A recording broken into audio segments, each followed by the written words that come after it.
Next one, War, he worried, go. would simply hurt the peasants and could even pull in the great powers and ruin Russia. Despite his supposed influence, it should be noted that Russia did join the First Balkan War, though not the second. But his anti-war stance made him even more controversial. Government ministers, even family members, started their own private campaigns to get him expelled. The secret police continued their surveillance, initially giving Rasputin the codename Ruski, or the Russian, but later changing his designation to the Dark One. They chronicled his trips with female followers to bathhouses and visits to sex workers. Agents tailed anyone who had contact with him and read their mail. Though still, after all of this, when they presented Nicholas their report, he discarded it. But there were other plans to get rid of Rasputin. Violent plans. The police foiled at least one, and then it happened. June 1914, Pokrovska, Siberia. Rasputin has just stepped out his front door, hoping to catch a telegram messenger he'd just dispatched. That's when he sees the woman. She's disheveled, strange, wearing a bonnet and veil so only her eyes show, though her veil is oddly flat, as if she lacks a nose, a common symptom for poor sex workers who have been ravaged by syphilis. Thinking she's seeking money, he greets her and takes out his wallet. Then she steps close and plunges an 18-inch dagger into his stomach. He clasps his hands at his belly, running down the street yelling for help. The strange woman pursues, holding the bloody knife high. In a moment of quick thinking, Rasputin notices a big stick, snatches it up, and clubs the woman across the head. An investigation will find that the woman is a 33-year-old peasant and mentally unstable. A devoted follower of Heliodor, after reading his attacks on Rasputin, she'd taken it upon herself to kill the devil and stalked him across several cities. Rasputin's surgery was messy, very touch and go. Bad enough that newspapers in the capital, employing the usual exaggeration, actually reported his death. His enemies drank toasts and celebrated. Until a few days later, that is, when it came out that Rasputin had lived. A recovery owed to a good surgeon and strong constitution, but that appeared to the public like a supernatural resurrection. For it would take more than a stab wound to kill Rasputin. It would take a prince. But what does it take, you may ask, to kill ad reads like this one off a ton of your favorite internet content? Well, thanks to Nebula support, we're able to offer a ton of extra credits, extra history, and extra mythology episodes, all ad-free on their platform, as well as a few Nebula originals, such as the extra history Tipu Sultan, Tiger, or Tyrant, and my episode of their working title series, where I get to jam about the opening sequence of Cowboy Bebop. Yeah, I promise I don't butcher Yoko Kanno's iconic theme over there. We love Nebula because they're a by creators for creators streaming service, featuring original content from some of our favorite educational entertainers on the internet, such as Renee Ritchie, Tirzu, and Princess Weeks. And you know who else loves independent educational creators? Curiosity Stream. So much so, in fact, that they've teamed up with us over at Nebula to offer a phenomenal 2-for-1 deal. Meaning sign up for Curiosity Stream using our link in the description, and they'll throw in a matching Nebula subscription for free. Sorry. If you're new to the game, Curiosity Stream is an online learning platform where you can watch thousands of amazing documentaries and award-winning original series. And since we've been on a Russia kick lately, we're in the middle of their Empire of the Tsars series, where Lucy Worsley travels in the footsteps of the Romanovs, who ruled for more than 3 centuries, until they didn't. So head over to curiositystream.com/extra credits right now to get both of these amazing resources for only $14.97 for an entire year. And that's 26% off the regular price. Not to mention, you'll be helping out our channel in the process. Thanks, Space Cowboys. Okay, I just wanted to get back to Sorry, not sorry. That's right, Zoe. Ahmed Ziad Turk, Alicia Bramble, Casey Mustia, Dominic Valenciana, Joseph Blame, Kyle Murgatroyd, and O'Reels1 are fantastic legendary patrons.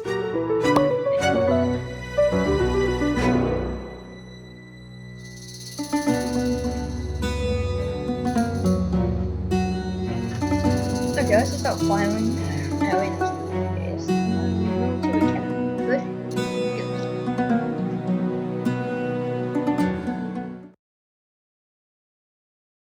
Okay, this is Geico presents 2 truths and a lie. 1. Geico could help you save 15% or more on car insurance. 2. The first cheesemakers were entrepreneurial mountain goats. And 3. It's easy to switch at geico.com. You could save hundreds. Gooch.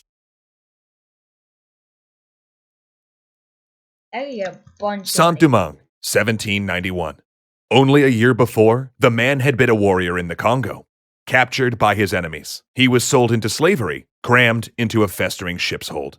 More than 1 out of every 7 captives taken died before they ever saw western shores. But he's one of the lucky ones. He at last makes it to the plantation, where he will likely die. He learns this from one of the few enslaved men who speaks his language. They will be raising sugarcane, a dangerous and exhausting task with a harvest season lasting from December to July. Half the new arrivals will die of disease before the year is out. And if they try to escape, they face punishments ranging from whipping to amputation. The men who harvest the cane have cuts all over their bodies. The women who process it are missing arms from the crushing machines or have massive burns from the boiling vats of sugar. The death rates are so high, his guide says. Plantation owners don't bother providing food or clothing. They just buy more enslaved people when the current group is worked to death. But not for much longer, he says. It is good this new arrival is a warrior, because they have use for warriors. There's going to be a revolution.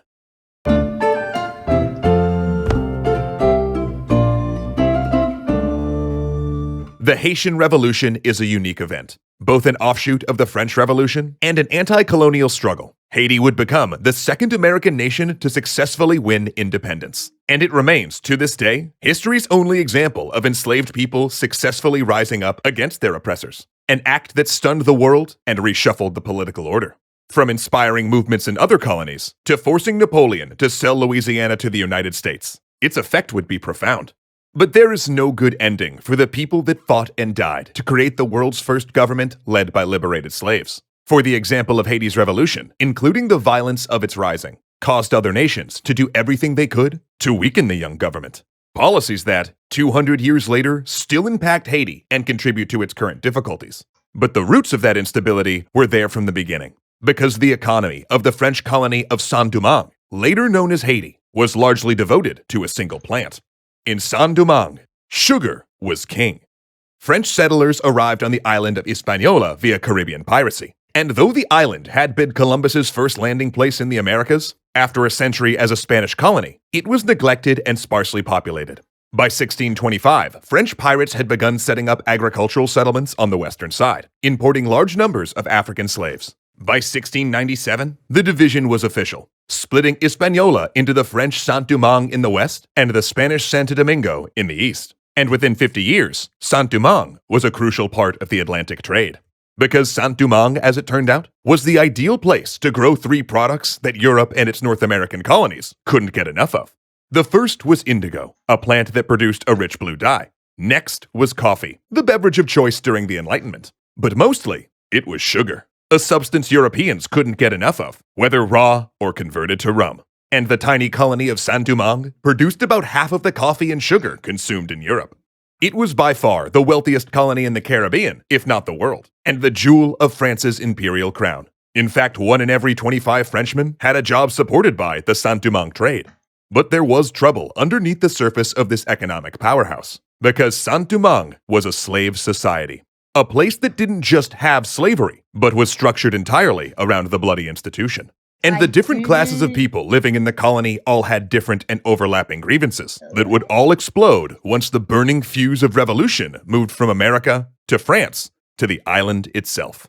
So when the revolution exploded in Saint-Domingue, it was not a single revolt, but multiple different risings focused on different issues, as much a civil war as a popular uprising. Now, this gets really complicated and nuanced fast, but to understand what's going to happen, we have to give you a rundown of how society on Saint-Domingue stood in the 1780s, right as revolution was starting to brew in Paris. So, we're going to look at 3 parts of Saint-Domingue's population: the whites, the free people of color, and the enslaved. The white plantation owners, known as the Big Whites, lived in huge estates. The city of Le Cap in the colony's north looked a little like Paris, with street grids and a massive theater.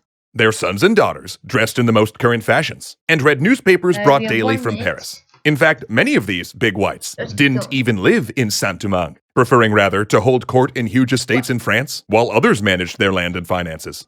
Though rich, the Big Whites chafed under French economic policies, which forbade them from diversifying the local economy or selling their product to any place but France, even though British Barbados and America wanted their goods. And as the American colonies rose up, these big whites found themselves identifying with geez, that was revolutionary scary. plantation owners like Washington.